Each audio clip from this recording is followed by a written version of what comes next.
Silakan dimulai.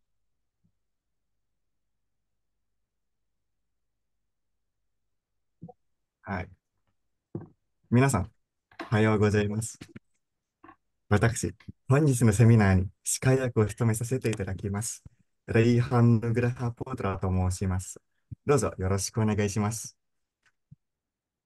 日本語教育学科の学科長、古田先生、先生方、参加者の皆様、本日のセミナーにようこそ。本日のセミナーに始める前に、まずはお祈りから始めましょう。それでは、始め。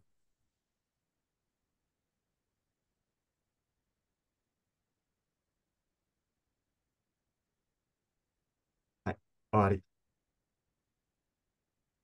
それでは続きまして、このセミナーの会長のユニ先生からのご挨拶です。それではユニ先生、どうぞよろしくお願いします。はい、ありがとうございました。あの、Firda Sensei sudah masuk belum ya? Ada Firda Sensei nggak? Sudah Udah masuk saya belum? sambil berpikir dulu ya, Oh ya, maaf. Alhamdulillah ya nggak apa-apa. Bismillahirrahmanirrahim. Assalamualaikum warahmatullahi wabarakatuh. Waalaikumsalam warahmatullahi wabarakatuh. Waalaikumsalam warahmatullahi wabarakatuh. Hai, Robi Srohli Sorli Sirli Amri Wahlul 'Uqdatam yafqahu fi lisani yafqahu qawli. Mudah-mudahan ini semua dalam keadaan sehat walafiat ya. Pertama-tama saya ingin mengucapkan terima kasih banyak nih sama Endang Sensei ya sekarang. Mungkin bagi anak-anak Endang Senpai. Ya, Endang Sensei ini adalah alumni angkatan berapa? Endang tuh 2015 ya, Sensei? 2015 ya, nggak terasa ya. Alhamdulillah Rabbil Alamin. Kita Nanen Buri ya, biasanya Icinen Buri setiap ada seminar mengenai gaya bahasa dalam pidato bahasa Jepang yang sangat bermanfaat sekali, terutama untuk anak-anak semester 5 yang sedang menekuni pidato ya, khususnya dalam bahasa Jepang. Jadi setiap tahun tentu saja ilmu ini sangat bermanfaat ya, karena nanti anak-anak itu setelah mendengarkan seminar ini tentu saja mengimplementasikan dalam naskah pidato yang mereka buat, kemudian merevisi dan selalu membuat naskah pidato yang baik akhirnya ya, karena berkat Endang Sensei ya. Alhamdulillah. Terima kasih ya, Endang. Hai, Yoshiko Mm, onegaishimasu. Ya, jadi sesibuk apapun selalu meluangkan waktu untuk prodi ya, khususnya untuk adik-adik tercinta ini, Kohai di NGK ya, di Hongoku Iku Gakka. Terima kasih juga kepada Frida Sensei, meskipun belum turun dari mobil nih, nampaknya masih di parkiran. Terima kasih banyak sudah menyempatkan. Memang kita ini berbentrok ya, bentrok acaranya itu banyak sekali. Rapat Kesaktian Pancasila juga pagi ini, ya kan? Terus ada juga yang apa dosen-dosen lainnya yang ada perkuliahan. Terima kasih juga ke Komara Sensei yang sudah berkenan ya, perkuliahannya juga dipindahkan ke hari lain. Alhamdulillahirrahmanirrahim. Mudah-mudahan acara hari ini terlaksana dengan baik dan lancar. Minasang notameni yakuni takeru yoni oinori shiteimasu ne. Alhamdulillah, mudah-mudahan kegiatan ini terus berlanjut. Silaturahmi ini juga ya dengan Endang Sensei juga terus berlanjut. Alumni selalu berkontribusi untuk Nihongo Kyoku Gakka. Itu saja mungkin ucapan terima kasih dan mohon maaf jika ada kekurangan dalam pelaksanaan seminar ini. Assalamualaikum warahmatullahi wabarakatuh. Waalaikumsalam warahmatullahi wabarakatuh. ユニ先生、ご挨はい、拶ありがとうございます。はい、次は日本語教育学科の学科長、フリダ先生からのご挨拶です。フリダ先生、どうぞよろしくお願いします。Hai, arigatou gozaimasu. Bismillahirrahmanirrahim. Assalamualaikum warahmatullahi wabarakatuh. Minasang ohayo gozaimasu. Ohayo Endang. gozaimasu. Ohayou Waalaikumsalam warahmatullahi gozaimasu. wabarakatuh. Terima kasih banyak Bu Yuni. Mohon maaf ya, ini sepertinya tidak, bentar, nggak bagus kelihatannya. Baik, ini saya belum sampai kampus, tapi sebentar lagi sampai kampus. Kebetulan masih bisa parkir, jadi saya parkir. Eh, Endang Sensei ya, sekarang udah jadi Sensei, Endang, San. Iya, Aduh, Padahal saya masih satu grup dengan Endang nih ya. Ah, betul. Puji apa di mau dipanggilnya Endang Sensei apa Puji Sensei? Biasa sih puji sensei. Sensei ya. Jadi nama ininya, nama apanya, nama komersilnya adalah Puji. iya. Puji Commerce. Sensei. Terima kasih Bu Yuni dan jajaran pengampu mata kuliah Kaiwa yang lain khususnya di semester 5. Ini bukan yang kali pertama ya, Yuni Sensei sudah berapa kali Iya, memanggil Endang Puji ada Sensei ini? 4. Ini yang keempat ya. Yang keempat ya, Masya Allah, Alhamdulillah. Hmm. Tentunya ini merupakan suatu berkah buat kita, khususnya buat Prodi ya, bahwa lulusan kita kembali ke kita, dari kita, untuk kita, oleh kita ya. Ini tentunya saya sangat mengapresiasi program-program seperti ini. Ini kayaknya Kaiwa dan Kyojuho ya, dengan Nia Ya. Sensei yang sering memanggil alumni lalu mengadakan seperti ini. Jadi perkuliahan apa ya namanya, perkuliahan gabungan begini ya, Uni Sensei Ya, menghadirkan dosen tamu yang dosen tamunya pun tidak lain adalah alumni kita. Tentunya ini menjadi kebanggaan tersendiri Prodi, khususnya bagi saya yang sekarang diamanahi sebagai koordinator program studi. Baik, terima kasih kepada Puji Sensei yang sudah hadir, berkenan hadir, menyempatkan waktu di salah-salah kesibukan, juga Sensei Gata yang lain. Pidato ini menjadi salah satu program andalan kami ya, Puji Sensei dan teman-teman. Menjadi MC adalah sekarang nih yang lagi hobi ikut lomba-lomba pidato ya, Putra Sang. Ya, baik, mudah-mudahan dengan adanya tambahan materi khusus dari penelitian skripsinya ya Yuni Sensei ya. betul. Jadi Hmm. betul-betul ini betul-betul apa, dari kita untuk kita oleh kita. Alhamdulillah ini juga menjadi raihan IKU menurut saya. Yuni Sensei jangan lupa dokumentasinya ya dan sebagainya ya untuk bukti kita bahwa eh, alumni kita berkontribusi. Ya, Minasang, Ya, tolong didengarkan dengan seksama apa saja hasil penelitian dari Puji Sensei, karena Puji Sensei ini bukan hanya sekedar berbicara tetapi tentunya berdasarkan bukti-bukti ilmiah ya yang sudah diujikan begitu ya. Jadi itu saja mungkin dari saya, mudah-mudahan ya, berjalan lancar dan setelah ini akan tumbuh putra-putra baru ya. Jangan ya. putra saja yang masuk jadi lomba pidato. Ada 5 orang, 4 orang dari 2022 yang akan mengikuti lomba pidato di ION ya. Nanti juara satunya pergi ke Jepang ya. Mudah-mudahan Amin. ada tambah banyak lagi nantinya. Hai, itu saja mungkin dari saya. Terima kasih Yuni Sensei dan Ya, sensei kita yang lain. Hai minasang, ya. gambatte kudasai. Assalamualaikum Terima kasih. warahmatullahi wabarakatuh. Waalaikumsalam warahmatullahi Waalaikumsalam wabarakatuh. warahmatullahi wabarakatuh. Jangan kemana-mana dulu ya dokumentasi. それでは先 Silahkan. 生、ご挨拶ありがとうございます。はい、それでは皆様、次はドキュメンテーションなので、ぜひよかったらカメラをオンにしてお願いします。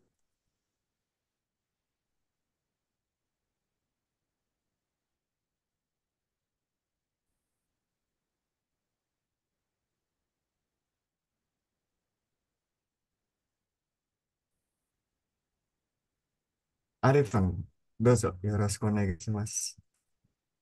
はい。スライド1、1、2、3。Senyum. はい。スライド2、1、2、3。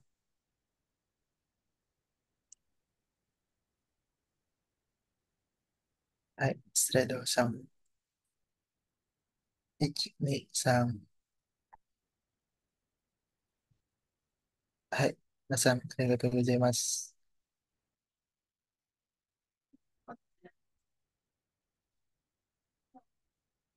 はい、アレフさん、ありがとうございます。はい、それでは早速ですが、今回のセミナーのモデレーターをご紹介します。今回のモデレーターは、ナオファルギアさんです。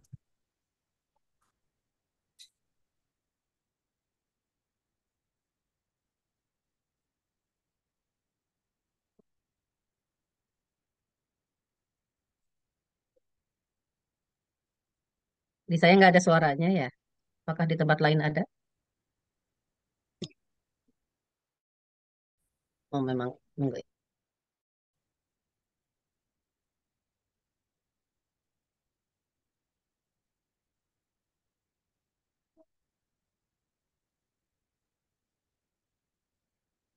Nugraha memang nggak ada suaranya kah?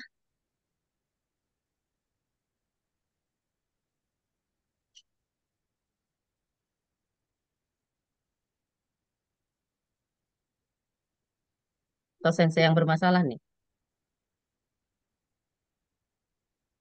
Nugraha bermasalah sensei nama. Hmm.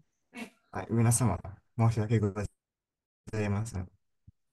はい、こちら、ノーファルさんの履歴書でございます。ノーファルさんは今、ジャカルタ国立大学日本語教育学科の3年生です。ノーファルさんのスキルと経験、今画像にいるので、どうぞご覧になってください。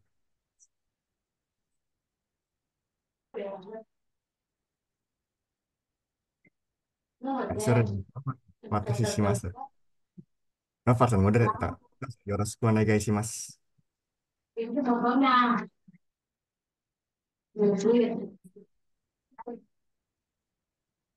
Hai, Putra-san, arigatou gozaimasu. Assalamualaikum warahmatullahi wabarakatuh. Selamat pagi dan salam sejahtera bagi kita semua teman-teman. Waalaikumsalam. Yang pertama, yang terhormat pembicara kita ini Sensei Endang Pujastuti, Sarjana Pendidikan, lalu Sensei Ibu Dr. Frida Pilianti, Eh, Pendidikan, Ibu Mohon Dr. maaf ada Ana. yang bocor kayaknya, Noval sebentar. Itu tolong di mute yang bocor suaranya di belakang ada siapa? Sudah? Ya, itu ada Ya, masih. Coba siapa nih? Nugraha mungkin? Oke, siap. ya, lanjut. Ya, yang terhormat Ibu Dr. Ana Yuniarsi, Magister Humaniora, Masih Magister ada suara. Education.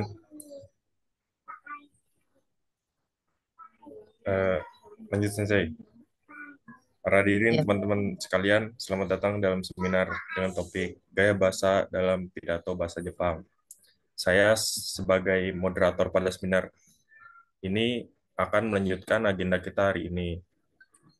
Nama saya Nova Gias, senang sekali bisa bersama dengan teman-teman semua dalam acara yang sangat menarik ini. Pada hari ini kita akan membahas bagaimana gaya bahasa digunakan dalam pidato berbahasa Jepang. Tentu materi ini sangat relevan bagi kita yang tertarik dengan budaya bahasa Jepang dan penggunaan situasinya formal ataupun informal. Seminar ini juga diharapkan dapat memperdalam pemahaman kita tentang pentingnya komunikasi formal, terutama dalam konteks pidato. Baiklah, sebelum kita masuk ke inti acara, saya akan memperkenalkan terlebih dahulu pemateri kita, yaitu Puji Sensei. Lalu saya akan membacakan CV pembicara.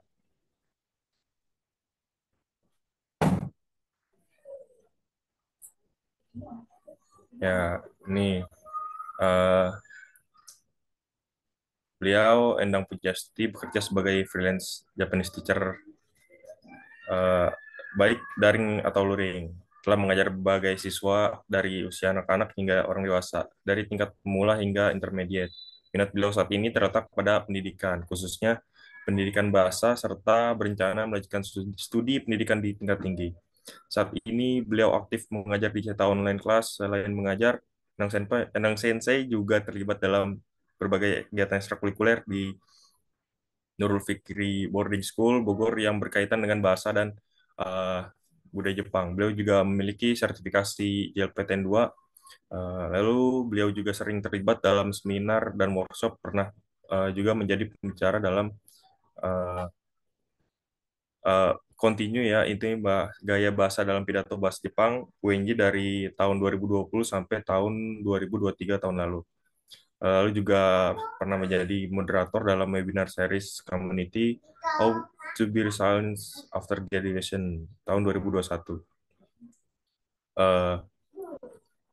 Juga dengan pengalaman dan pengetahuan yang luas, saya yakin kita akan mendapatkan wawasan yang beragam dari presentasi beliau hari ini. Baiklah, tanpa berlama-lama lagi, mari kita sambut Puji Sensei untuk menyampaikan materinya. Pada Puji Sensei, waktu dan layar kami persilakan. Oke, terima kasih banyak Novel Sang. Oke. Hai. Hai, Assalamualaikum warahmatullahi wabarakatuh. Waalaikumsalam. Waalaikumsalam warahmatullahi wabarakatuh. Dari berapa orang yang hadir? 60 orang kayaknya yang jawab hanya 5 ya. Oke, boleh ulangi ya. Minasan, ohayo gozaimasu. Ayo Ohayo gozaimasu. gozaimasu. Ya, Mas. Ohayo gozaimasu. Oke, ini jam 8 pagi. Kalau di sana apakah dingin kah? Saking dinginnya sampai nggak nyalain kamera atau gimana? Hai, minasan, on kamera niste kudasai. Hai, onegaishimasu. Biasanya nggak ngomongnya hanya pada Andika-san, beberapa orang saja. Alvaro-san, Andika Birawan-san, Alvaro-san, Hai, minasan, arigato. Ain-san, Najwa-san, Chika-san, on kamera niste kudasai semua anak-anak diajeng.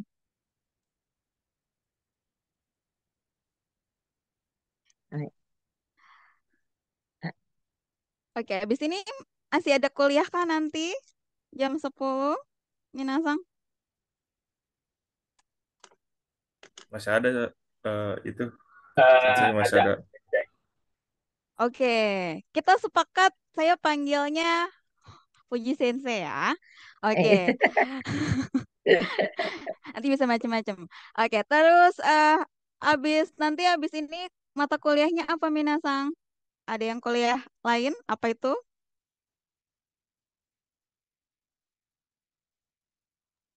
Nanti sore-sore ada ini Sensei, penyaku. Hoyaku, oke. Ada yang selain Hoyaku?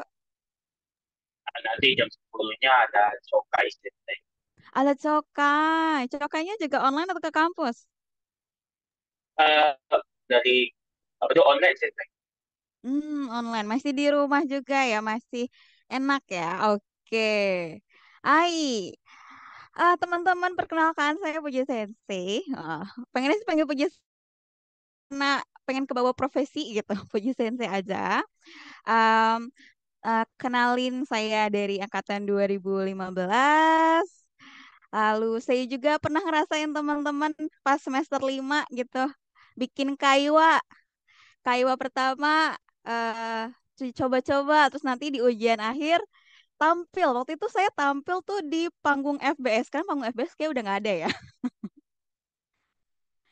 Biasanya di apa ya panggung FBS tuh satu angkatan tuh tampil di situ kita pidato bahasa Jepang diliatin sama jurusan-jurusan lain gitu kan ngomong pakai bahasa Jepang segala macam ngeliatin gitu kayak ngerti aja padahal enggak yang ngerti tentunya teman-teman satu jurusan sama juga waktu itu adalah penilai waktu itu ada 3 ya yang nilai waktu itu Yuni Sensei waktu itu juga ada em, Tegawa Frida Sensei ya? Sensei, Segawa Sensei udah itu Udah nggak Sensei ada. apa? Udah nggak ada. Berarti itu terakhir tuh Hmm. Segawa Sensei 2002 eh 2017 atau 2018 Ya. saya lupa. Hmm. Itu.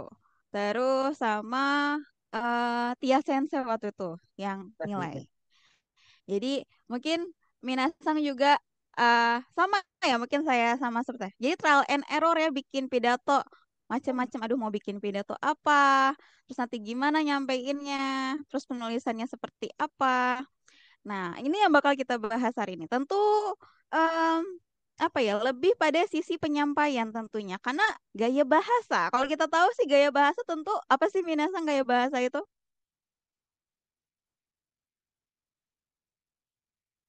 Gaya bahasa.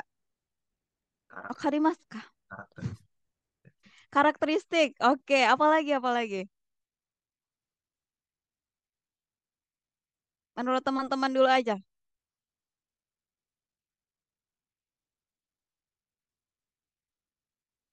Intonasi Sensei. Oke, intonasi, apalagi? Ciri khas Sensei. Ciri khas. Ada lagi?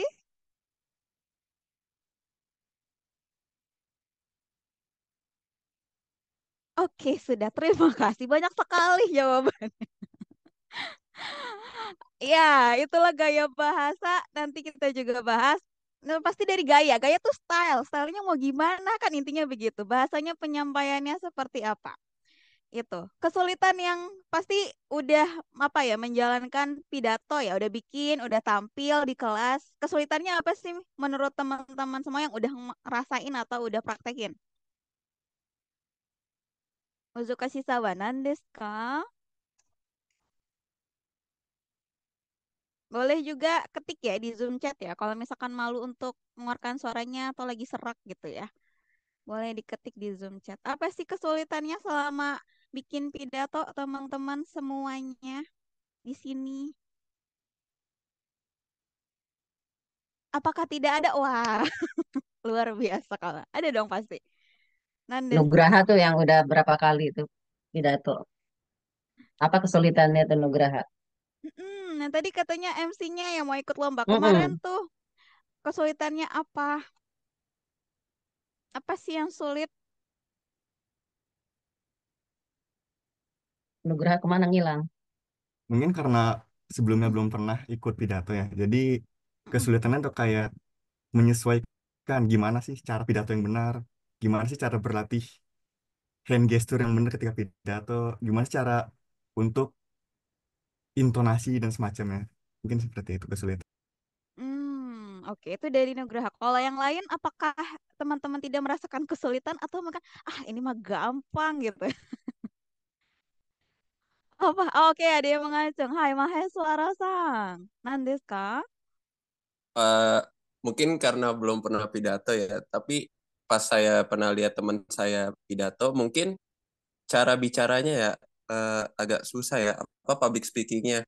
Karena Hmm. saya aja kalau pas Kaiwa ngomong aja susah, apalagi baca sambil ngomong agak susah ya. Mungkin salah satu tulisannya di pidato mungkin itu juga. そうですね. Oke, arigatou gozaimasu. Oke, kalau gitu kita coba bahas materinya. Minta tolong untuk jadikan co-host ya. Untuk saya share screen atau nggak perlu? Negaishimasu.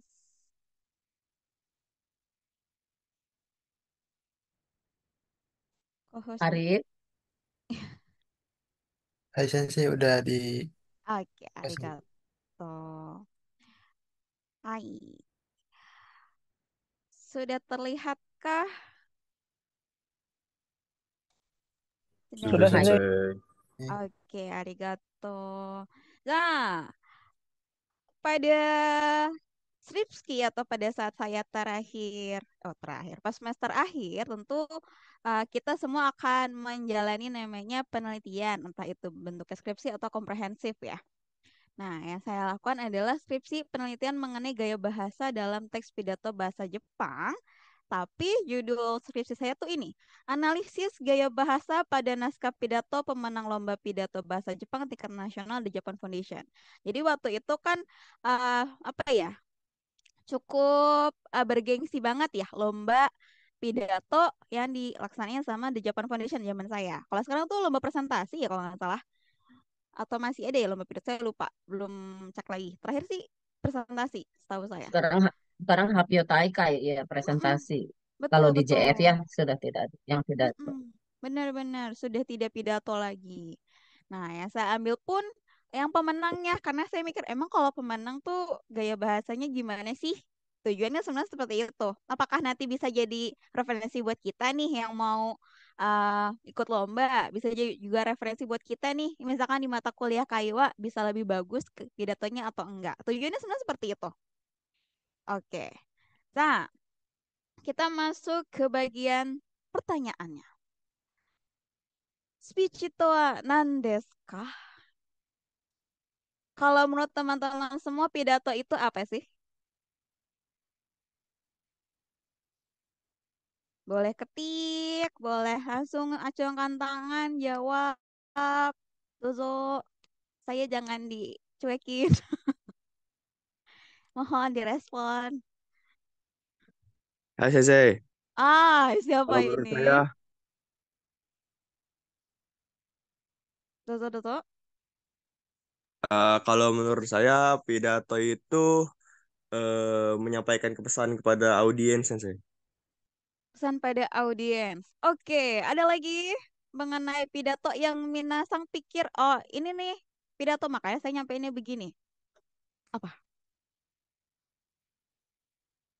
Menyampaikan isi pikiran kepada audiens, Sensei. Oke, arigato. Ada lagi? Untuk menyampaikan informasi atau pendapat, Sensei. Menyampaikan informasi atau pendapat. 3 itu sudah mewakili. Arigato gozaimasu.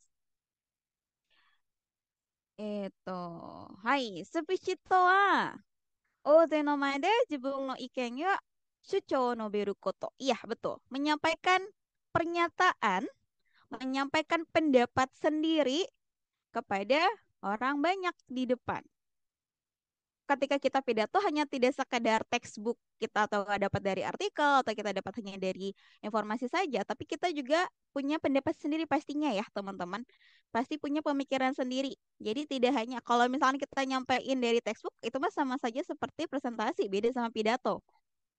Maka presentasi aja ada kesimpulan, kesimpulannya juga dari si menyampaikan. Nah, yang membedakan adalah pidato itu ada pendapatnya. Oke. Pada saat membuat pidato, terus apa sih yang perlu kita perhatikan? Apa saja isi dari pidatonya? Biasa kalau kita dulu belajar bahasa Indonesia pada saat SMA, masih ingat gak ya? Itu pas bikin pidato tuh perlu memperhatikan apa saja sih aspek-aspeknya?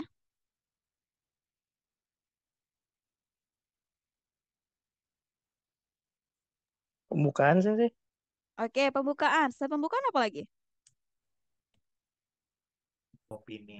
Isi atau pendapatnya, terus penutupnya, Sensei.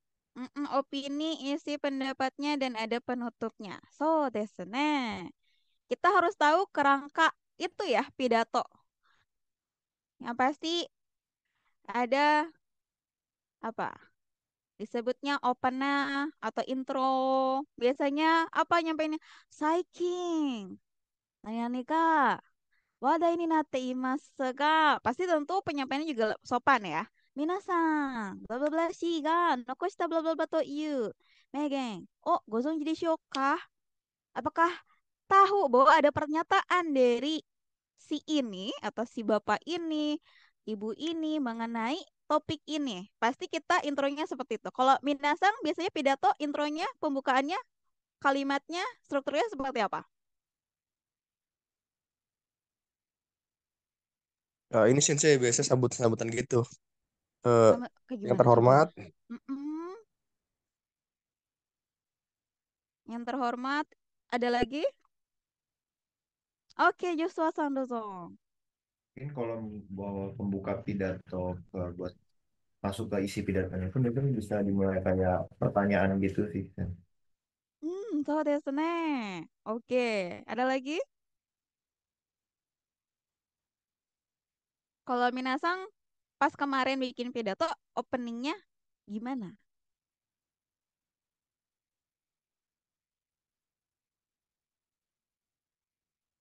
Oke, terima kasih. Ya, pasti yang pertama adalah kita basa-basi ya. Untuk apa namanya, bridging ke dalam intinya apa? Pasti kita bahas basa-basinya. Simpelnya basa-basi. Tahu nggak Pak, Bu, gitu ya. Tapi pakai bahasa Jepang. Tahu nggak teman-teman? Simpelnya seperti itu. Dalam bentuk biasanya pertanyaan. So desu ne. Terus yang kedua, betul isi nayo atau body disebutnya. Body, ya. Ada dari Keikeng, pengalaman. Setsumei, penjelasan. Nah kan topiknya pasti dijelasin dulu. Ini adalah seperti yang mungkin teman-teman tahu atau yang saya ketahui bahwa ini adalah bla bla bla. Nado aru. Ada juga mengenai kadang pengalaman seperti itu. Oh, saya pernah merasakan bahwa mengenai isu ini bla bla bla bla itu juga bisa. Dan ada hesa atau ending. Biasanya kalau di ending penutup kita ngapain sih kalau kita orang Indonesia di pidato atau enggak Minasang sendiri kemarin pidato penutupnya bahas apa? Itu ngajak gitu, Sensei. Betul. Minasang imakara bla bla shite ikimashou. Biasanya dalam bentuk ajakan ya, persuasif. Seperti itu. Ai. Oke. Lalu speech in text ni nani ga hitsuyou na koto kangaemasu ka? Kalau misalkan tadi adalah kerangka atau komposisi pidato. Kalau menurut teman-teman yang perlu dalam teks pidato, dalam penulisan khususnya, itu apa? Yang perlu kita perhatikan lah.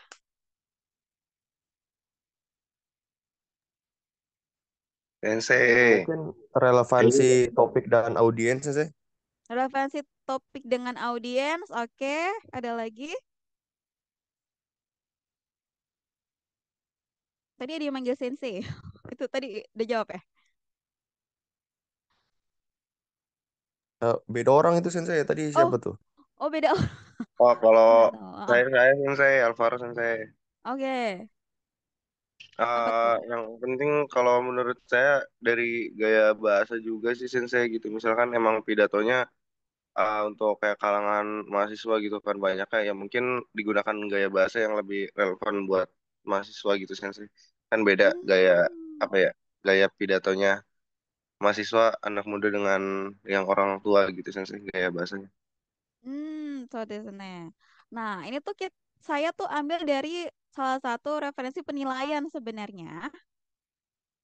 Kepencet. Mana? Oh, benar. Sebentar. Oke, yang pertama dari nayonya terdiri dari tema. Tadi sempat ya, relevansi topiknya. Nah, itu masuk ke dalam tema. Tentu kita memikirkan tema apa sih? Jangan-jangan gue doang yang ngerti sendiri gitu. Gue doang yang tahu gitu kan. Nanti orang lain tahu atau enggak. Kalaupun mereka nggak tahu, nah bagaimana kita menyampaikan atau menjelaskan? Itu sebenarnya nggak masalah. Terus ada sebung nubung, komposisi isi tulisannya juga. Itu yang perlu kita pikirkan, juga ikeng, terus juga caranya. Terus juga yang pasti kalau misalkan yang perlu dipahami juga bahasa Jepangnya tentu ya, grammarnya, gramatikal bumponya, terus kotobanya yang perlu diperhatikan. Tentu ketika penyampaian aksentonya itu juga masuk ke dalam performansu, itu juga biasanya dalam penilaian ya untuk pidato. Dari manner, hanasu no ryoku atau apa kemampuan dalam berbicara, communication skill-nya, terus juga berimu biosu. Ini lebih ke dalam apa nada aja sih. Dan yang terakhir biasa kalau habis pidato ada tanya jawab. Gitu. Apakah kita memahami apa yang kita bahas tadi? Gitu sih sebenarnya yang akan ditanyakan. Sebenarnya. Tapi yang saya fokuskan adalah hanya nayo sama nihongonya. Tentu tentang temanya akan bersinambung nggak sama isinya, terus juga komposisi penulisannya, pendapatnya yang disampaikan. Nah, saya fokuskan dalam bentuk hiu atau gaya bahasanya. Dan juga untuk Nihongo tentu lebih fokusnya pada bumpo dan kotoba. Oke, kita masuk ke dalam hiu atau gaya bahasa. Atau mungkin kita ketika dalam bahasa Indonesia kemarin belajar pas SMA, gaya bahasa tuh ada yang tahu nggak kalau dari rincian 1 sampai 7 ini kita sebutnya apa sih sebelumnya, Minasang? Majas. Sodes, betul. Majas. Kalau kita orang Indonesia taunya majas. Ada menurut Devito dari buku komunikasi antar personal atau antar manusia, dia nyebutin bahwa pidato yang baik adalah menggunakan teknik pidato. Dia nyebutin ada aliterasi, hiperbol, metafor, metonimi, personifikasi, pertanyaan retorik sama simulan. Ini yang jadi acuan teori untuk penelitian saya kemarin. Nah, di antara 7 ini ada yang mau jelasin nggak? Mungkin sekilas aja yang ingat pas pelajaran dulu Indonesia gitu. Apa sih aliterasi? Apa ada yang tahu mungkin hiperbol atau yang lain? Adakah? Mau jawab Sensei yang hiperbol. Oh, apa tuh hiperbol? Hiperbol itu kayak melebih-lebihkan Sensei. Melebih-lebihkan. So desu ne. Ada lagi?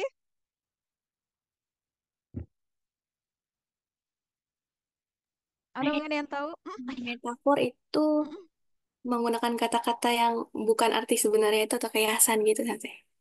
Kiasan. So desu ne. Oke, oke. Ada lagi, ada lagi.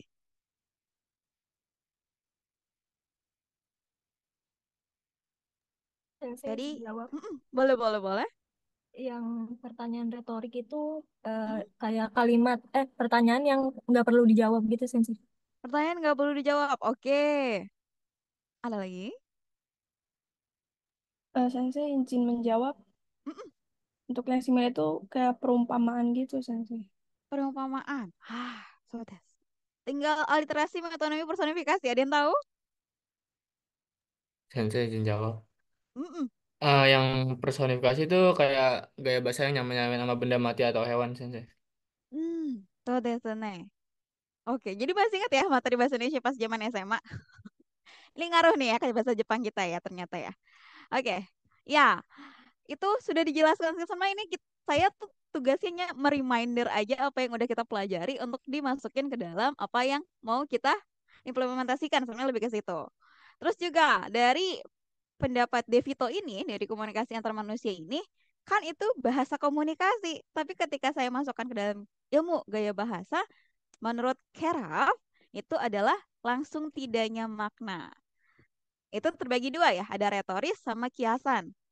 Nah, yang tadi ada aliterasi, hiperbola, pertanyaan retoris itu masuknya gaya bahasa retoris, sedangkan sisanya masuknya kiasan. Tadi sempat ada nyebutin ya, iya metafor itu kayak bahasa kiasan. Iya betul, ini masuk dalam bagian gaya bahasa kiasan, tapi ternyata ada macam-macam ya kiasan itu. Seperti ini. Oke, Des.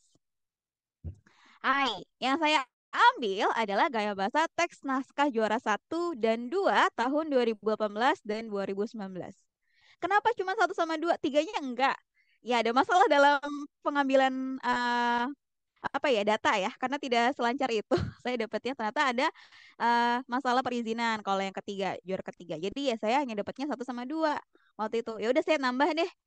Cuman mikirnya 2018 aja, akhirnya 2019 juga saya ambil. Tujuannya seperti itu dalam pengambilan datanya. Oke, kita masuk ke gaya bahasa retoris. Ada gaya bahasa literasi, hiperbola, sama pertanyaan retoris. Tadi hiperbola sama pertanyaan sudah terjawab sebenarnya. Kita coba masuk ke aliterasi dulu. Ada contohnya di sini. 7 turunan sama Ganzuringa Garu. Kalau menurut teman-teman, aliterasi dari contohnya tuh apa sih maksudnya?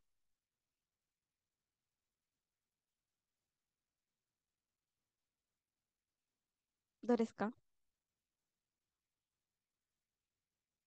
Izin menjawab, Sensei.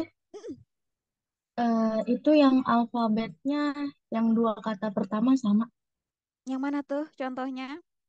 Itu yang 7 turunan itu kan kayak. Terus kalau yang Jepang ini kan sering Garu itu sama-sama G. So desu ne. Betul. Perulangan konsonan atau suku kata yang sama. So des. Kayak 7 turunan. Kan sebenarnya bisa aja 8 turunan ya. Bisa aja 10 turunan. Kenapa 7 turunan? Oh, rhyme. Kalau bahasa kita. Rhyme ya. Jadi irama gitu ya. Birama gitu ya. 7 turunan. Seperti itu. Nah, kalau yang saya teliti di teks pidatonya itu nggak ada yang pakai aliterasi. Nggak ada yang pakai, sebenarnya sih lebih banyak sih kosakata pendek kalau aliterasi. Jarang dalam bentuk kalimat panjang. Dan itu pun yang pendek pun nggak saya temukan. Kalaupun minasang mau cari, gak apa-apa. Bisa ambil dari peribahasa. Peribahasa Jepang atau apa ya disebutnya ya. Kotowaza juga boleh ya diambil lah sebagai isi dalam pidato. Seperti itu. Atau misalkan ambil dari judul yang dia konsonannya suku katanya sama atau dia bergaya aliterasi itu juga masuk ke dalam pidato biar lebih kayak tulisan pidato atau isi pidatonya. Itu juga boleh. Oke. Yang berikutnya hiperbola. Tadi sempat udah jelasin juga. Kalau dari contohnya, kira-kira ini artinya apa sih? Yang bagian kiri. Ada yang mau coba baca dan coba artikan?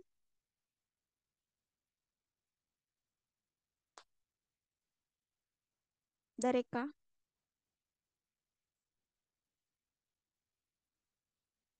Yang kiri, yang contoh. Kalau gitu saya minta tolong deh. Jadi nunjuk deh. Onegai shimasu. Eto. Putri Fitriani. Onegai shimasu.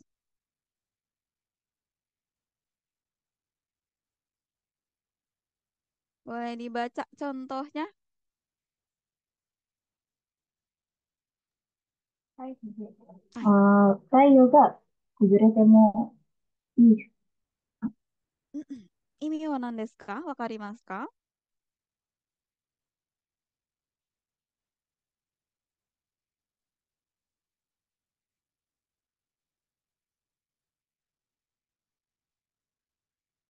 太陽が崩れてもいいさ。どうですか意味は? Atau ada yang tahu? Mungkin Ya, ya. ya mungkin ini saya tidak peduli kalau mataharinya terbenam. そうですね. Matahari runtuh pun nggak apa-apa gitu. Itu kan lebay ya sebenarnya. Matahari runtuh.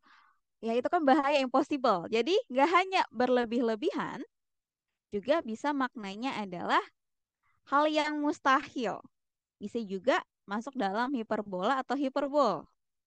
Nah, saya juga nemunya di naskah SI. Saya pakai inisial ya. Naskah SI juara 1 yang lombanya tanggal 14 Juli 2018. Di paragraf 2 kalimat 4. Di sini ada Gomi wa kagayaku diamondo no yo desu. Itu. Sampah itu seperti berlian yang bercahaya. Nggak mungkin, mustahil. Lebay banget. Saya pikir orang Indonesia tuh suka hal yang lebay-lebay. Tapi ternyata penggunaan hiperbola itu nggak banyak. Tapi salah satu kalimatnya juga cukup udah lebay banget sih ini. Kagayaku diamondo no yo desu. Andaikan nih teman-teman bikin kalimat hiperbola. Kalau aliterasi kayak cukup sulit ya. Kita bisa ngambil dari judul atau dari bentuk kotowaza atau peribahasa. Kalau ini bikin sendiri hiperbola pasti bisa dong. Kira-kira ada yang mau coba boleh diketik ya. Siapapun mau coba bikin kalimat hiperbola bahasa Jepangnya, bahasa Jepang ya, bukan bahasa Indonesia. Coba diketik, ditulis di Zoom chat, kita coba baca. Siapa ada yang mau coba? Boleh minta tolong onegai shimasu. Apa aja bebas.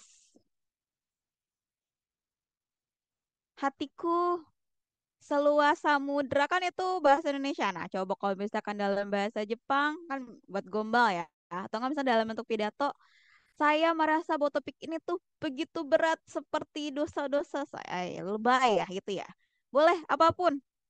Boleh onegai shimasu minasang. Coba buat kalimat hiperbola. Boleh diketik, boleh nyampein. Oh, oke, ada yang mau nyoba? Boleh diketik atau boleh bilang juga nggak apa-apa. Karena kita belajar, tentu semuanya harus aktif. Ayo, silahkan ditulis. Bebas apa saja.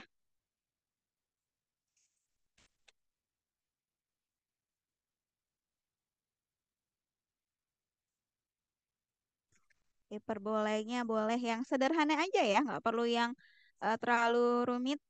Yang sederhana saja kalimatnya. Saya mau nyoba sensei. Ay, dozo. Ah, Kanojo no utsukushi sawa tayo o mo terashidasu hodo da. Oke, ini waran desu ka? Kecantikannya sampai bisa menerangin matahari. Ini desu ne. Oke, oke. Ini Ananda-san, boleh dibaca tulisannya onegai shimasu. はい、先生。Hmm. まるで天地が裂けようだ。 Oh, ini waran desu ka? Bagaikan langit dan bumi terkoyak, Sensei. Wah, itu bisa ya kita ya bikin seperti itu. Tapi tentu kita harus sesuaikan sama topik pidato kita nantinya. Pakai gaya bahasa hiperbola. Ides. Hai, segiwa gaya bahasa pertanyaan retoris. Tadi sudah terjawabkan juga berupa pertanyaan yang menekankan apa yang dibahas tanpa ngarepin jawaban. Pasti bentuknya shimaska, deska, deshoka lebih sopan. Atau mau pakai songkei juga boleh. Contohnya saya dapat dari naskah SI lagi yang juara 1 di paragraf 1. Nah, kalau dari paragraf 1 kalimat 1 udah pasti jelas untuk apa namanya? Pembuka ya, intro. Gomi to kitara minasan wa donna imeji omochi desu ka? Oh, dia pakai bentuk songke ya, sopan ya. Ketika mendengar sampah, gambaran apa yang dipikirkan oleh teman-teman semuanya? Dia nggak nanya apakah minasan tahu tentang sampah enggak, tapi dia nanya mengenai gambaran apa. Itu bisa jadi bentuk atau gaya bahasa pertanyaan yang lebih variasi tentunya. Selain apakah kamu tahu? Apa yang terbayangkan? Uh, Atau misalkan menurut kamu kalau ini terjadi ini gimana? Itu juga bisa ya. Do omoimasu ka, do kangaimasu ka, dan sebagainya. Itu adalah bentuk pertanyaan. Kalau kemarin Minasang pas eh, bikin pidato, intro dengan pertanyaan retorisnya seperti apa? Boleh diketik ya. Pasti kan kemarin habis bikin teks pidato, terus udah bikin intronya. Kemarin pasti ada banyak kan sih dari kita sih orang Indonesia pakai bentuk pertanyaan retoris. Kalimatnya seperti apa? Boleh tulis ya dari teks pidatonya Minasang sudah bikin juga nggak apa-apa. Terus silakan diketik atau mau langsung coba dibaca juga nggak apa-apa ya.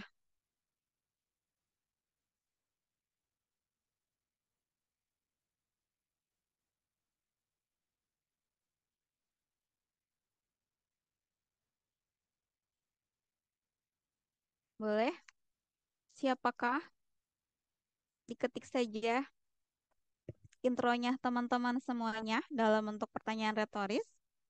Seperti apa kalimat yang sudah dibuat?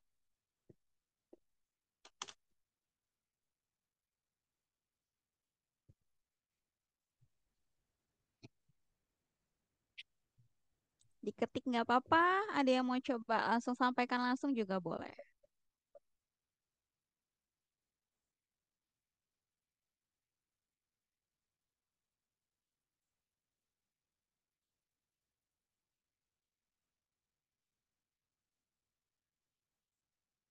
Saya tunggu sampai ada yang ngirim.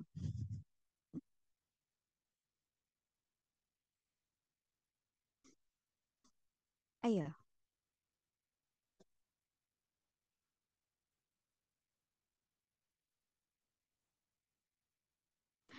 Oke, dari punya Rehan Sang. Oh, kekong no koto. Oh, ini dari pidatonya yang kemarin Rehan Sang. Yang dibikin untuk Kaiwa Heeh. nanti. Ah, kekong no koto. Oh, so desu ne. Menarik, menarik. Padahal biasanya masih kuliah ya, bukan shigoto. Oke, hai. Oke, siapa nasa, minasan. Oh, tentang remaja wanita. Game, shiteru desu. Shitemasu ka? Surutomo yatta koto arimasu ka? Oh, ii desu ne. Boleh, boleh. Tema tentang game. Oke, yang lain boleh, boleh.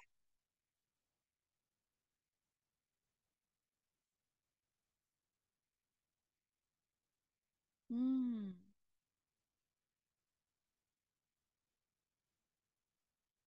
Topiknya begitu bermacam-macam.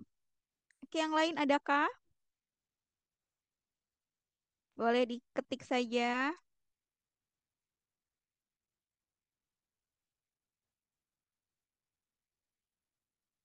Intronya Minasang seperti apa?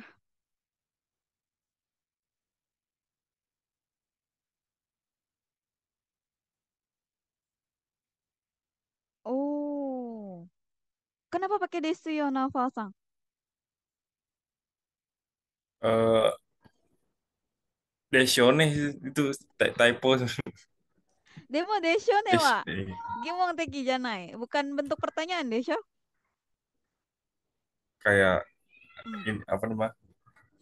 Lebih meng- menegaskan gitu pertanyaannya. Lebih Hmm. orang Jepang nggak Ah, suka ini kan, gak suka apa tuh? nggak suka suara itu, suara besar, suara gede yang bising, Hmm. berisik. Oke. Ai. Tapi kalau untuk desho dalam bentuk itu sebenarnya dalam apa ya namanya?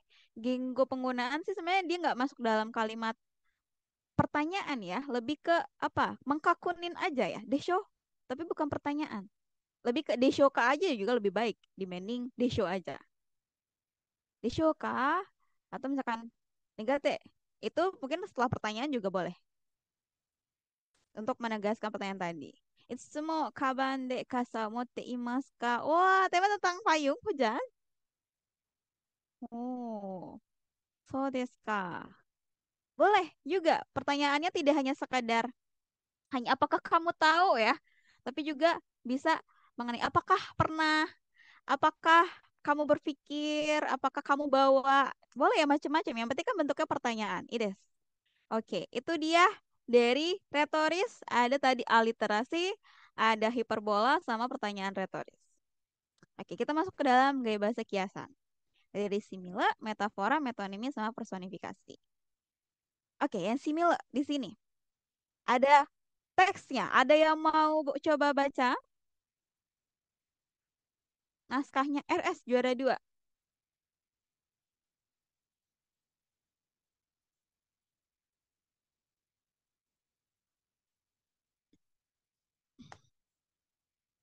Oke.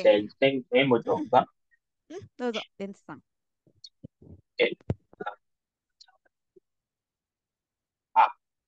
私は卒業するまで名前通りに誰かの力になれるような人になりたいです。 Dia bilang apa dalam teks ini? Kira-kira menurut Densang?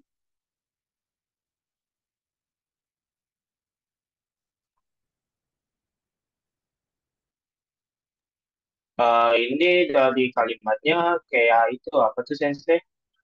Uh, Sampai dia lulus itu dia apa ya ingin bantu orang mencari orang yang bisa membantu orang lain gitu. Seperti kayak nama saya. So desu ne. Jadi nama dia adalah Ricky sebenarnya. Kalau Ricky itu adalah apa? Kunyominya ya, kunyomi Chikara di Shone. Nah, dia menjadikan itu sebagai topik pidatonya dia mengenai nama dia. Jadi diambil nama dia jadi apa di apa ya? Direlasikan dengan kanji Chikara, kekuatan. Maka dia ingin menjadi kekuatan untuk bagi orang-orang. So desu ne. Jadi sini ada simile itu membandingkan suatu hal dengan kata bento. Biasanya ada Atagamo, Sanagara, Marude, Gotoshi, Yoda, Mitaida, Yoni, Mitaina. Pada akhirnya adalah artinya lah seperti bagaikan ya. Layaknya kalau dalam bahasa Indonesia untuk penggunaan simile. Tapi kalau dalam bahasa Jepang, nah ini kosakata bantunya. Atau kata bantu yang dipakai. Nah itu teman-teman juga bisa ya. Nanti ketika membahas topiknya di dalamnya, bagaikan atau seperti, nah pakai pola-pola ini. Itu juga boleh. Yang paling mudah sih ya pasti pakai Yoni atau Yona. Sepertinya. Karena juga itu yang paling sering dipakai dalam penggunaan bumpo ya. Mitai juga nggak masalah. Nah yang agak baku tuh ada Gotoshi, Sanagara, Tagamo. Gitu. Di sini ada yang kalimatnya membandingkan dalam teks pidatonya. Atau enggak ada sensei. Itu juga nggak apa-apa sih. Daijoubu. Atau adakah? Kalau tidak ada boleh kasih apa ya? Respon X atau tidak ya? Kalau misalkan ada boleh sampaikan ke sini. Atau ada semuanya? Nggak ada yang respon. Sambil buka-buka teks buatannya sendiri ya.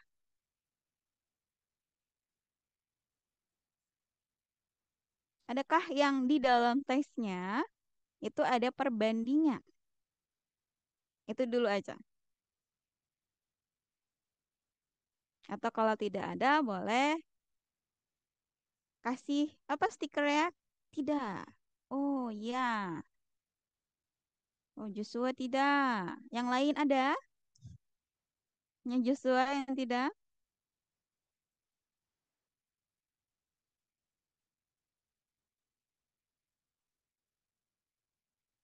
Oke. Savannah Samo, Sandy Samo, Nurul Samo. Oke. Anugerah Samo.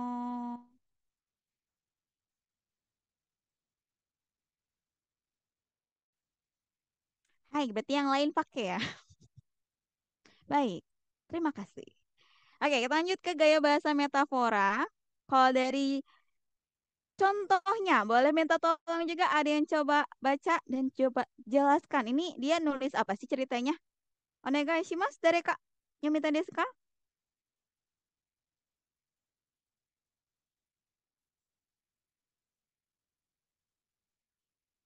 Kalau begitu boleh minta tolong. Saya mau, Oh, Sensei. boleh dong, silahkan. Hai, Chandra Sensei. Boleh Chandra-san. その時から私にとって父はヒーローになりました。Hmm, ini wah. Hai, ini wa semenjak saat itu ayahku menjadi hero bagiku. Ides. Nah, ini dari naskah SI, dia menulis tentang Gomi ya tadi ya. Gomi wa kagayaku diamond no yoda. Itu juga salah satu simile juga ya, ada no yoda. Terus juga ada dia bilang Sonoki kara watashi ni totte wa chichi wa hiro ni narimashita. Jadi bapaknya itu adalah yang bekerja mengurusi sampah. Bagi orang tuh kayaknya malu gitu. Kok bagi dia enggak. Sampah itu bagaikan berlian karena dia membantu dia untuk kuliah, untuk melanjutkan studi. Oh, dia menjelaskan seperti itu. Terus dan juga dia merasa bahwa ayah saya adalah pahlawan saya karena dia membantu saya untuk bisa melangsungkan hidup jadi pribadi yang lebih baik. Intinya seperti itu. Pakai gaya bahasa metafora atau kita pahaminya bahwa membandingkan hal secara langsung atau secara singkat. Jadi nggak ada kata bantu. Kalau kata bantu adalah simile, kalau langsung adalah disebutnya metafora. Kalau contoh lainnya adalah Sekai Ichi Yawarakai Daiya. Ini salah satu tagline iklan lipstick kalau nggak salah. Jadi adalah berlian yang paling lembut di dunia gitu kesannya. Jadi dia membandingkan secara langsung pakai kata sifat, langsung ke kata benda, pakai pembahasan bumbu. Kayak gitu. Itu juga bisa langsung sebagai metafora jatuhnya. Atau bisa langsung pakai partikel wa untuk ngejelasin langsung, itu juga boleh. Untuk penggunaan metafora. Apakah di sini juga teman-teman ada yang pakai metafora dalam teks pidatonya? Arimasu ka? Teksto ni kono metafora. Hiu. Oh, ada yang tidak? Oke, yang lain waduh. Yang tiga, 2 orang, 3 orang. Dari 50 lebih. Ada yang 5 orang.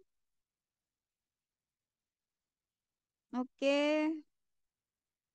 Hai, yang lain pakai ya kayaknya ya. Tadi udah si Mila pakai kata bantu, metafora, bandingin langsung. Sudah deh metonimi. Ada yang pernah dengar metonimi, teman-teman? Simpelnya kalau kasih contoh pakai bahasa Indonesia ya. Sepertinya saya haus, saya perlu aqua. Apa maksudnya tuh metonimi di kalimat itu? Gaya bahasa yang menyebutkan ciri khas atau nama merek tertentu gitu sih. Flores, betul. Menggunakan kata yang punya pertalian atau kaitan yang dekat dengan kosakata itu. Biasanya merek, nama artis, apalagi ya. Biasanya kan kita nyebutin kalau air gitu kan. Bu, beli air. Tapi kita langsung bu beli aqua. Padahal mereknya cuma ada Fit, ada Prima. Kalau di di WNJ apa Oasis ya? Apa mereknya? Sering 2000 dulu ya Mas. Itu merek minuman airnya untuk menyebutkan air padahal. Oke, ada contoh di sini. Tameshita hitodake I koto airi. Ini sebenarnya juga lebih ke apa ya? Iklan kalau nggak salah. Hanya orang-orang yang mencobanya yang tahu kebaikan dari airi. Nah, air itu kalau nggak salah sunscreen di Jepang. Nah, ada juga kosakata hochikisu. Mungkin minasan tahu hochikisu? Ada tahu hochikisu? Apa tuh Sensei? Mas Sensei. Apa hochikisu? Ada yang tahu hochikisu? Staples Sensei, stapler. Iya, betul. Staples atau saya nyebutnya Hector gitu ya. Nah, hochikisu itu pada dasarnya adalah sebenarnya merek yang terkenal di Jepang. Diambillah kata merek itu jadi kosakata sampai sekarang. Itu termasuk metonomi sebenarnya jatuhnya. Itu. Atau mungkin kita mau mengasosiasikan juga dengan nama artis. Oh, dia tuh kayak ini ya. Kayak Jungkook untuk merepresentasikan bisa nyanyi, bisa nari, contohnya. Simpelnya seperti itu. Untuk mengkaitkan suatu apa topik atau misalkan suatu kata dengan kaitan dengan satu hal yang semua orang tuh tahu. Mau tahu? Ya mungkin ada yang nggak tahu Jungkook ya, misalnya secara umum lah gitu. Itu metonimi. Dan personifikasi. Hai, tadi juga udah disebutin adalah mengenai personifikasi. Tadi apa sih yang jelasin sama Minasang ya? Saya sampai lupa. Apa personifikasi tadi? Ada yang jelasin? Boleh ulangi? Tareka.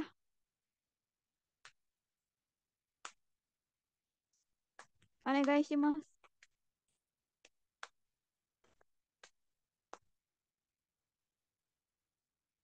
Boleh juga ketik kalau malu menjawab langsung. Ah, ada siapa? Perumpamaan benda mati dengan sifat seperti manusia gitu. Di sini ada contohnya, betul. Oke, boleh minta tolong dibaca untuk contohnya di sini. Onegai shimasu. Ah, Jalaluddin Akbar. Onegai shimasu. Yonde kudasai. はい。 Itu ada kanji mimpi, ada kanji mencapai. 夢を追いかけたり、大学に入るのは簡単ではありません。意味はわかりますか?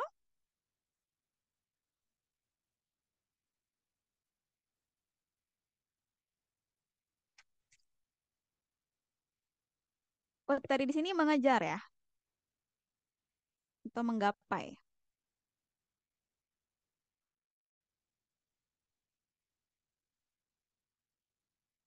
Jadi, kira-kira artinya apa tuh? Mengejar mimpi dan masuk ke universitas yang bagus bukanlah suatu hal yang mudah.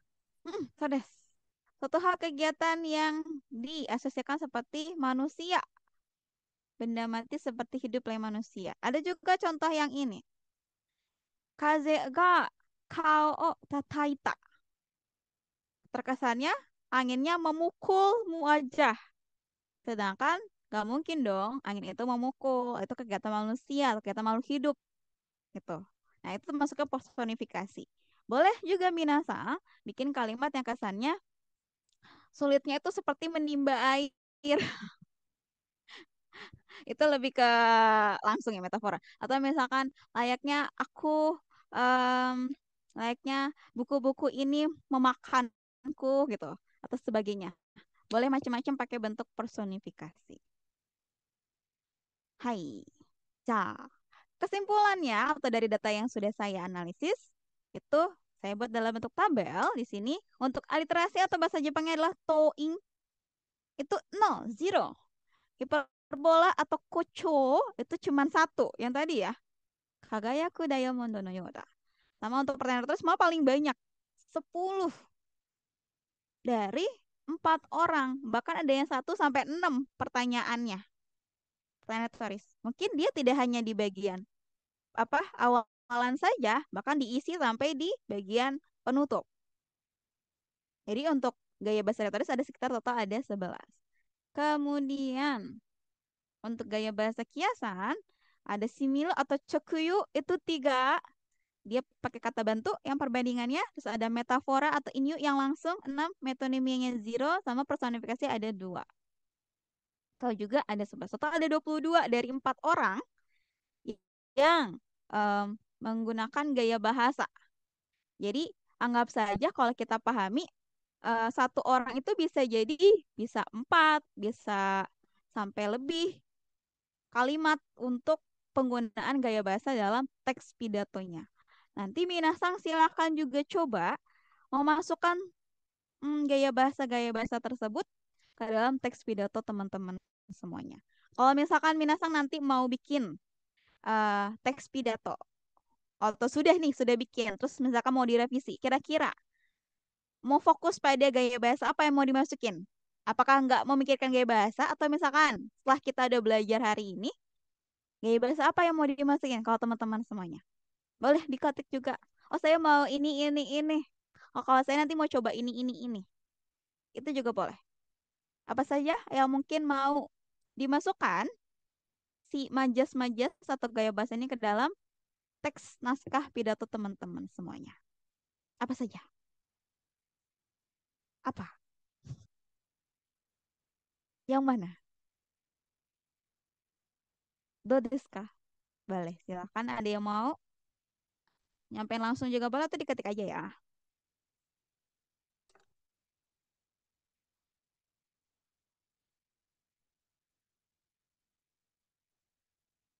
Atau nggak ada yang mau? Oke, Irfan sama hiperbola sama si Mila. Oke. Oke, berarti Irfan ingin yang berlebih-lebihan sama membandingkan ya. Oke, yang lain gimana? Pertanyaan retorik sepertinya menarik. Itu kayaknya pasti semuanya punya. Oke, boleh, boleh. Kalau bisa ditambahin lagi karena pertanyaan ini pasti sering muncul.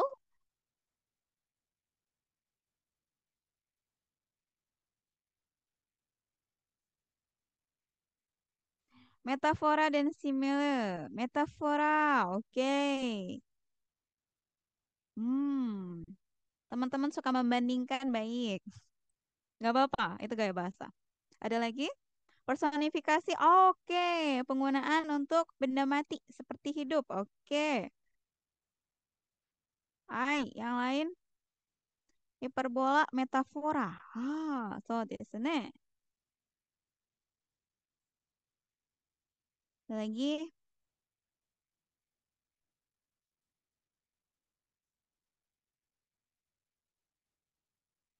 Metafora, metonimia, hiperbola, retoris, dan simile.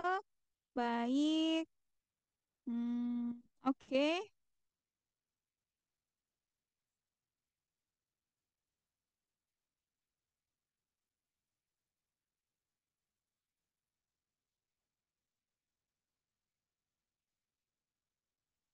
Pertanyaan retorik sama metafora.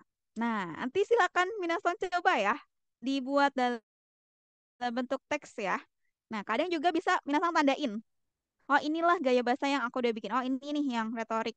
Retorik. Oh, ini yang metafora. Tandain aja nggak apa-apa.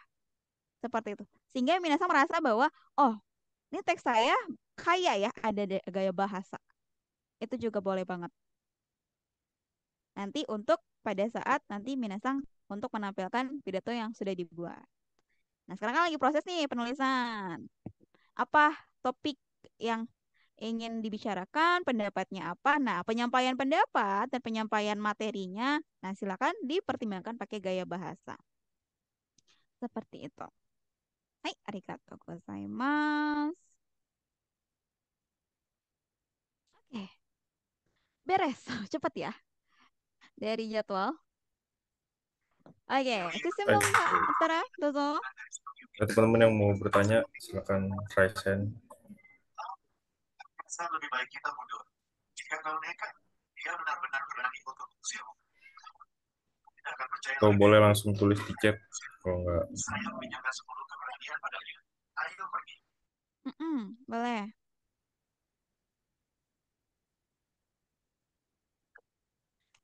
Sambil nunggu saya aja yang mau nanya. Boleh dong, Pak. Ayo, ayo. Kalau di JF itu gaya bahasa ini ada ini guys, ada penilaian khususnya gitu, maksudnya semakin banyak semakin bagus gitu tuh, gimana gitu? Apa emang cuma sekedar isian aja gitu? Kalau waktu itu sih coba minta ya, tapi nggak boleh dikasih. Oh. Tapi saya ambil dari lomba lain. Jadi dia memasukkan komposisi penilaian itu dalam penjelasan apa ya namanya, syarat ketentuan lomba. Kan biasanya minasan pernah bikin lomba kan pasti ada penilaian apa saja yang akan dinilai, Desyo? Iya benar. Betul, ada gaya bahasa. Gaya bahasa itu lebih masuk ke dalam penyampaian sama pendapat, opini. Mungkin nggak dalam bentuk ini ya, apakah hiperbola, apakah itu retoris, enggak. Tapi gaya penulisannya kan beda ya. Gaya penulisan orang yang biasa datar sama ada gaya bahasa tentu berbeda. Kita bisa juga membedakan hal itu dan juga ngaruh juga pada performance-nya. dari tulisan juga ngaruh kepada performance. Itu yang saya baca dari penjelasan penilaian itu ya. Jadi masuk dalam penilaian isi pidato, juga masuk dalam penilaian penampilan. Itu dia. Jadi ketika nanti teman-teman sudah bikin nih dalam teks, gaya bahasa udah retoris simile bikin gitu kan, udah bikin hiperbola. Ketika penyampaiannya terkesan datar ya akan terkesannya didengar. Bagi audiens tidak berkesan, tapi bagi juri karena dia megang teksnya, ketika juri memegang teksnya dan sambil juga dengerin, ya tentu berbeda. Itu. Kalau untuk JFC ya itu sih saya nggak boleh dapat ya. Itu. Iya desu ka? Oke, Sensei. Paham. Oke, Itu mau Chandra itu, Chandra-san. Chandra Sang boleh. Hai Sensei, saya mau nanya. Ini kan yang dari saya lihat sesuai dengan data tadi sama jawaban teman-temannya. Nah, menurut Sensei sendiri, kenapa gaya bahasa aliterasi tuh jarang digunakan sih? Kalau dari alasannya sih, saya belum meneliti lebih lanjut ya. Kenapa aliterasi sendiri itu jarang? Karena aliterasi dari contoh-contoh bahasa Jepangnya khususnya itu kebanyakan dari judul-judul, judul film, judul komik, kadang juga peribahasa atau kotowaza yang kita tahu itu kalau dalam penggunaannya tidak banyak. Untuk alasannya saya tidak tahu. Kalau kita pahami dari apa ya karakteristik orang Jepang, mungkin orang Jepang kan kita taunya tidak to the point ya. Kalau menyampaikan suatu pasti selalu eh, ada udang di balik bakwan lah, nggak langsung lah. Ini udangnya, ngasihnya bakwannya dulu ada udang. Seperti itu. Nah, aliterasi itu bukan suatu hal yang kiasan bagi orang Jepang, karena mereka sukanya yang tidak langsung. Dan juga bukan bagian dari suatu hal yang apa ya permainan kata ya jatuhnya. Mungkin bagi orang-orang yang suka permainan kata atau rhyme itu akan cocok nih pakai aliterasi. Itu kosakatanya depannya konsonannya sama dalam satu kalimat itu. Itu bisa jadi aliterasi. Tujuannya seperti itu. Kadang juga ngambil dari kotowaza aja atau dari peribahasa. Kalau untuk alasannya itu yang bisa saya pahami, tapi kalau untuk lebih lanjutnya mungkin teman-teman mau skripsi ya literasi penggunaan itu boleh. Semoga terjawab Chandra-san. Hai Sensei, gitu Mas. Dosa. Orang Indonesia juga kenapa ya nggak pakai itu ya? Oke, hai Syafana-san. Hai, saya izin bertanya, berdasarkan data tadi kan subjeknya itu kan pemenang, di mana dia itu menggunakan banyak gaya bahasa pada pidatonya itu. Saya. Nah, penggunaan gaya bahasa ini tuh mempengaruhi chance untuk menang itu nggak sih, Sensei?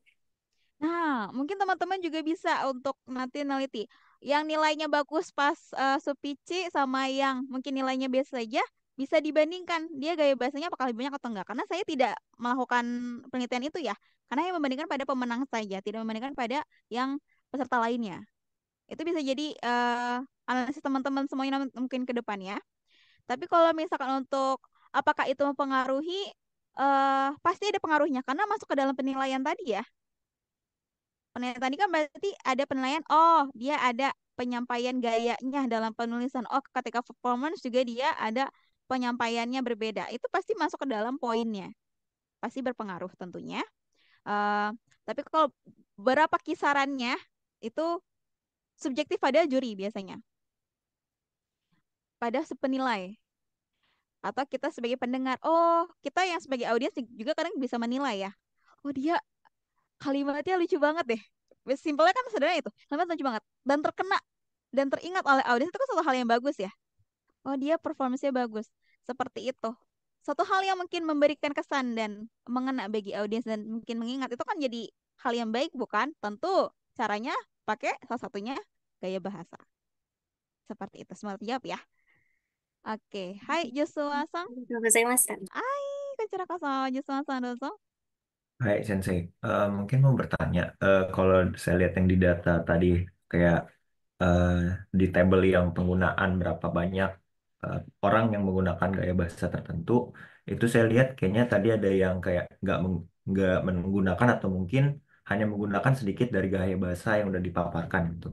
Mm-mm. Jadi apakah ketika kita tidak menggunakan gaya bahasa ini pidato kita ya ini sensei ya mungkin Ada yang satu. apakah jika kita tidak menggunakan beberapa gaya bahasa itu pidato kita menjadi tidak menarik atau mungkin bagaimana pertimbangan agar kita bisa menggunakan gaya bahasa itu biar teks pidato kita lebih menarik gitu. Kalau pertimbangannya sih dari yang sempat kita bahas ya, bahwa apa yang diperlukan dalam teks itu adalah tema, isi. Tentu kita harus mempertimbangkan temanya. Tadi ada yang menyebut apakah relevan tema itu dengan audiens, apakah tema itu relevan dengan orang-orang yang akan kita sampaikan. Itu tentu jadi pertimbangan. Yang kedua adalah nayo atau isinya dari bahasanya. Tentu gaya bahasa itu masuk. Ada mungkin yang tadi ini gaya bahasa dikit ya. Contohnya ini GS ya. GS tuh dia gaya bahasa kiasannya cuma dua. Metafora sama personifikasi. Terus untuk retorisnya dia satu pertanyaan retoris aja. Toh dia hanya pakai tiga gaya bahasa. Itu dia. Dia yang paling dikit, cuman minimal tiga gaya bahasa. Eh, Tentu ketika kita udah mempersiapkan tentu mengharapkan ada hasil yang maksimal deh, Syok. Nah, saya tuh jatuhnya lebih ke memberikan referensi atau saran ketika kita membuat teks pakai gaya bahasa akan memberikan peluang. Mengenai besar atau tidaknya itu akan apa ya? Tergantung pada performance, penampilan. Teks sudah bagus, udah ada gaya bahasa, ketika kita performance kita lupa isinya apa. Pas kita nyampein, kita datar nadanya. Ketika kita menyampaikan, kita tidak eye contact pada si audiens, terus jadi tidak tersampaikan, maka akan jadi flop tentunya. Nah, yang kita fokuskan kali ini untuk gaya bahasa apakah mempengaruhi atau tidak, tentu ada pengaruhnya. Mengenai besar tidaknya, itu tergantung pada performance kita. Kalau saya menyarankan tentunya untuk teman-teman nanti ketika Kaiwa speech itu sebaiknya pakai. Kenapa? Ini lebih pada belajar aja sebenarnya. Nggak wajib memang, sebenarnya nggak wajib. Tapi dianjurkan sebaiknya pakai. Karena pertama, ketika kita membuat tulisan, kita berharap pasti ada bagian yang tersampaikan. Nah, hal itu kita pasti mikirin mengenai strateginya. Salah satu strateginya adalah, kosakatanya harus lucu. Pertama pasti itu. Kosakatanya harus ngena. Yang kedua, penyampaiannya. Nah, itu masuk ke dalam gaya bahasa yang barusan kita bahas. Terus nanti pas performnya saya nadanya agak naikin deh. Itu juga boleh sebagai pertimbangan nanti pada saat pidato. Apakah terjawab nggak ya? Seperti itu sih kalau pendapat saya. Baik, jawab saya. Terima kasih sensei. Hai, kochira koso. Irfa-san. Hai, dozo. Hai, Sensei. Saya izin bertanya, Sensei. Kan kalau misalkan tadi kan ada gaya bahasanya itu banyak gitu, kayak misalkan kayak simile, personifikasi gitu ya, yang apa menggunakan kata bantu gitu. Kalau misalnya di Indonesia kan ada pantun gitu ya, Sensei. Kalau misalkan di Jepang itu ada apa sih kayak untuk mencairkan suasana gitu nggak sih, Sensei? Soalnya kan di Indonesia kan banyak perbedaannya gitu dengan Jepang ya. Kayak pemukanya itu harus banyak gitu yang terhormat dan lain-lain gitu. Sementara di Jepang kan enggak. Nah, kalau misalkan di Jepang sendiri ada pantun gitu nggak sih, Sensei? Untuk pembuka atau penutupnya gitu. Pantun. Iya, Sensei. Untuk saat ini saya belum pernah meneliti langsung yang teks pidato bahasa Jepang. Mungkin Minasang bisa ya untuk skripsinya. Ini lama-lama kita ngumpulin judul skripsi. Mengenai pantun saya nggak tahu ya. Setahu saya sih adanya haiku ya. Kalau Jepang ya, Desho? Minasang tahu haiku? Tahu sensei. Tahu sensei. Haiku tuh kayak puisi, tapi dia kayak pantun. Ada apa namanya aturannya. Kalau kita kan puisi nggak ada aturan ya, bebas. Kalau kita tapi pantunnya ada, harus rhyme ya atau berirama ABAB atau AABB segala macam. Nah, itu ada haiku. Nah, penggunaan itu lebih ke subjektivitas ya. Tiap individu bisa berbeda-beda. Kalau untuk orang Jepang, saya pernah nontonnya waktu itu di YouTube tuh apa ya? Tapi kebanyakan sih kalau lomba pidato di Jepang tuh buat eh, orang asing ya biasanya. Kalau Jepang mungkin bisa kita lihat dari pejabat atau misalkan sambutan yang menerima penghargaan untuk pidatonya. Kalau untuk kayak ikut lomba seperti ini, kalau Jepang sih saya kurang tahu sih itu. Kalau misalkan mau pakai pantun, tapi harus ngikutin sama budaya Jepang yang kalau saya menyarankan itu haiku. Puisi sih sebenarnya, tapi ada biramanya. Dan haiku tuh agak sulit sih sebenarnya. Kalaupun mau pakai ala Indonesia patunnya itu juga nggak apa-apa, karena kan kita di Indonesia. Atau mungkin kita menjelaskan dulu. Saya akan membacakan pantun gitu kan. Bacakan pantun ini sebenarnya kayak pantun Indonesia saya coba ke Indonesia itu, tapi ada prolog ya kalau bisa saya sarankan ya. Itu boleh banget sebenarnya jatuhnya. Bahkan lebih akan menarik ya tentunya bagi orang Jepang yang jadi juri. Kalau di Japan Foundation ya karena jurinya orang Jepang. 2 orang kalau nggak salah jurinya. Nah, itu bisa. Itu ide bagus sih sebenarnya justru. Apakah masuk ke dalam gaya bahasa? Bisa, tapi gaya bahasa apa kayak nggak masuk ke dalam yang kita bahas tadi ya. Mungkin di luar itu, karena gaya bahasa banyak, teman-teman. Ini yang saya ambil dari teori komunikasi antar manusia aja. Begitu. Semoga terjawab ya. Sensei, arigatou gozaimasu. Hai, kochira koso. Marshanda-san, dozo. Hai Sensei, saya izin bertanya, apakah ada acuan jumlah normalnya suatu gaya bahasa yang digunakan dalam pidato agar kesannya itu nggak terlalu banyak seakan-akan kayak memaksa buat memasukkan gaya tersebut, tapi nggak terlalu dikit juga Sensei. そうですね。いい質問. Em, acuan itu tentu tidak ada. Patokan ya, minimal berapa, maksimal berapa, itu nggak ada. Lagi-lagi, itu masuk ke dalam, menurut teman-teman, apakah perlu nggak sih gaya bahasa banyak atau menyesuaikan pada isi aja? Oh, aku udah nyobain isi-isi ini. Apa ya yang mau aku tekanin kalimatnya? Oh, kalimat ini aku coba pakai gaya bahasa. Pertimbangan bisa seperti itu. Dan juga, tadi saya mau bilang apa ya, jadi lupa. Em, untuk gaya bahasa ini tentu adalah sebagai strategi jatuhnya ya. Strategi untuk teman-teman menyampaikan pendapat atau menyampaikan materi isi pidato teman-teman semuanya. Kalau misalkan ketika binasang habis bikin teks tentu nggak hanya penilaian individu, kadang kita kan minta pendapat dari orang lain. Bisa nanya teman juga, apakah ini terlalu banyak atau enggak? Atau enggak ketika dia baca teksnya, ada hal yang mungkin perlu dikurangin atau diperbaiki atau ini kayaknya berlebihan deh. Itu bisa sebenarnya ditanyakan sebagai pendapat orang lain ya, pihak ketiga, orang ketiga pada penulisan teks pidato kita.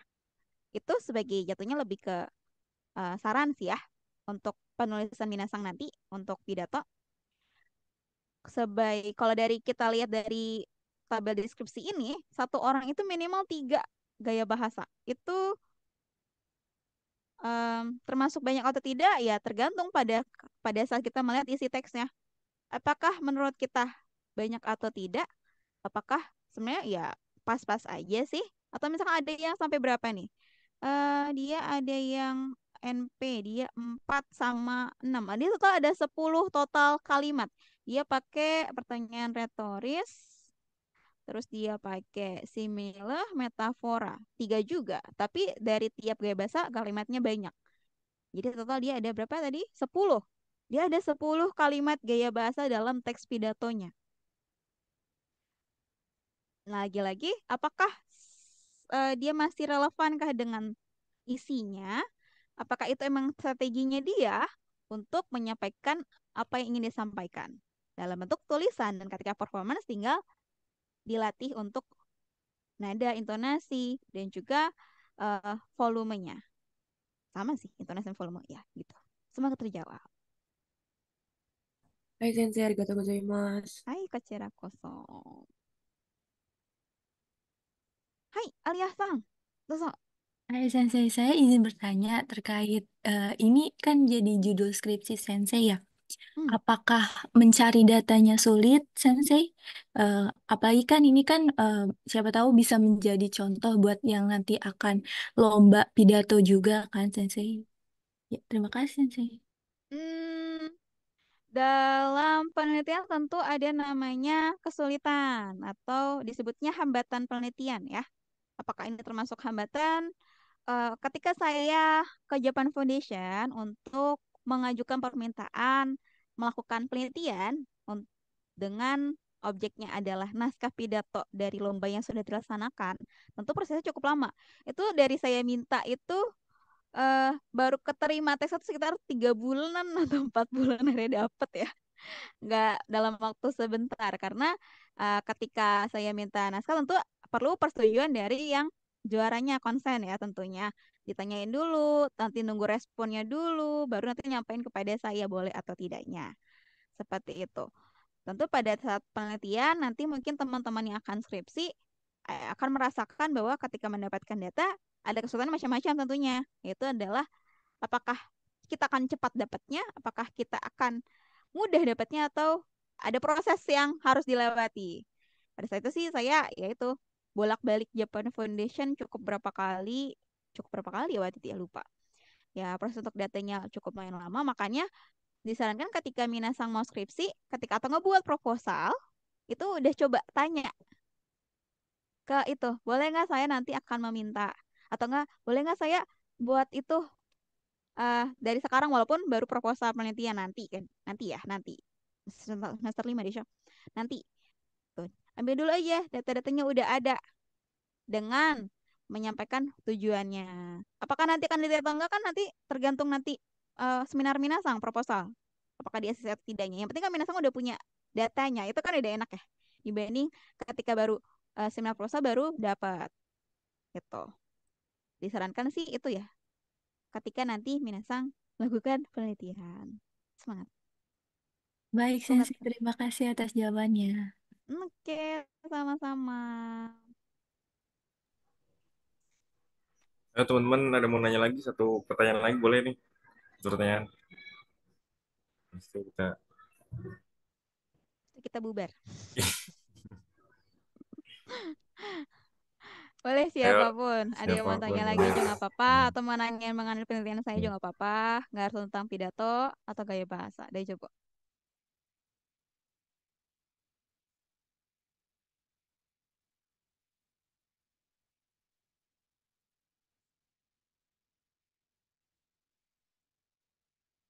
Kalau tidak ada juga jangan dipaksakan. Tadi cukup banyak juga yang bertanya.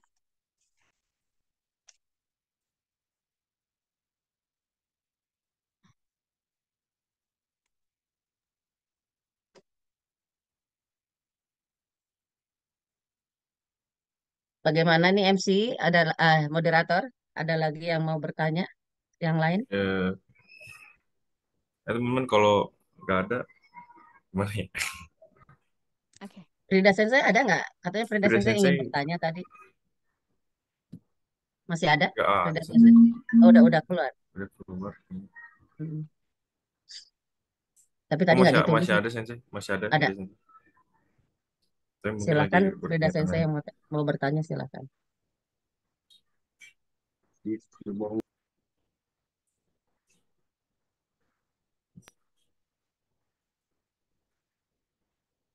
Endang Sensei. Iya, Sensei. Puji Sensei ya. Saya kebiasa Endang. Kita udah sepakat Puji Sensei. Iya, Sensei. Nama bekennya kan Puji Sensei. Ya menarik juga ya anak-anak ini apa kepikiran hal-hal lain. Betul, Bisa betul. dikembangkan penelitiannya ini untuk Benar. penelitian selanjutnya sebagai referensi ya, bagus. Betul.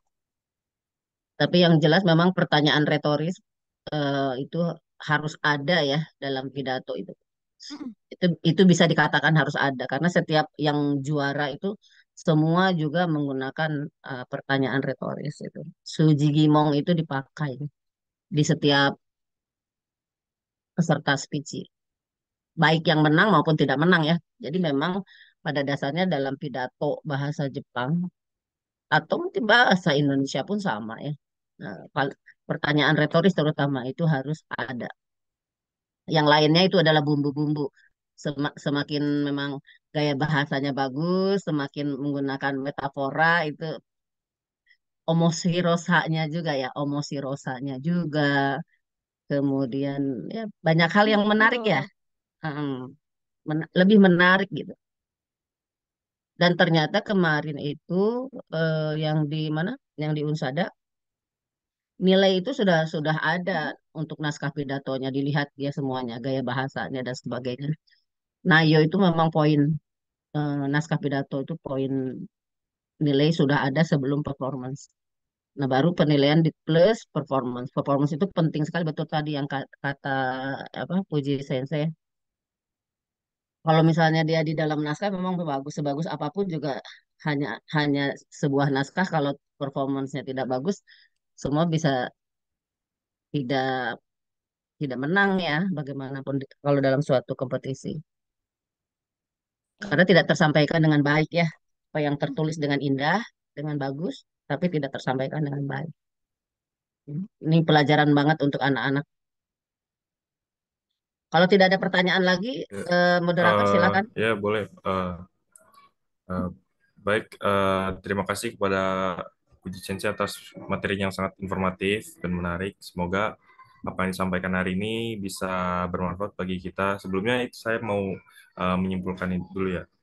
Pidato itu menyampaikan pendapat ke suatu hal yang umum, terus apalagi sih yang perlu untuk teks pidato ini, itu referensi topik, terus komposisi tulisan, bahasa Jepang, grammar, bunpo, dan tema dan isinya. Terus juga bahasa retoris, aliterasi, yaitu penggunaan konsonan, lalu ada hiperbola, yang dilebihkan tadi itu juga salah satu yang menarik bagi saya.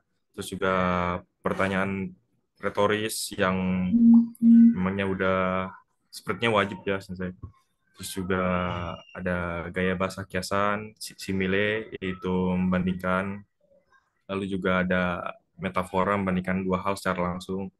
Terus juga ada juga tuh yang menarik tadi, ada metonimi ya, menggunakan kata yang mempunyai pertalian atau berkaitan gitu, sangat yang berkaitan dengan hal lain gitu, seperti kayak merek sama terus ada nama artis, terus yang lain-lain. Terus juga yang terakhir ada personifikasi. Terus juga dia menggambarkan benda mati seperti layaknya mempunyai sifat layaknya manusia gitu. Ya, semoga materi yang disampaikan hari ini dapat menambah wawasan kita tentang penggunaan gaya bahasa dalam pidato bahasa Jepang. Terima kasih Puji Sensei. Selanjutnya saya kembalikan jalannya acara kepada MC kita, yaitu Putra Sang. Yoshiko onegaishimasu. はい、ありがとうございます。藤先生、素晴らしい発表ありがとうございます。それと、モデレーターになってくださるノアファルさん、ありがとうございます。それでは皆さん、これをもちまして、本日のセミナーを終了させていただきます。長時間にわたりご清聴いただきまして、誠にありがとうございました。本日のセミナーの司会役を務めさせていただきまして、レイハンヌグレハプトラ、これにて失礼させていただきます。また次の機会にお会いしましょう。Ya, terima kasih. Sekali-sama Baik, Desta. sama-sama Desta. Arigatou Puji gozaimasu. Sensei, terima Sensei, kasih banyak ya. arigatou gozaimasu. Hai. Semoga bisa jadi referensi teman-teman semuanya ya. Ya, dan kita Hai bisa Sensei. menghasilkan ini ya, Hai, Sensei. pemenang-pemenang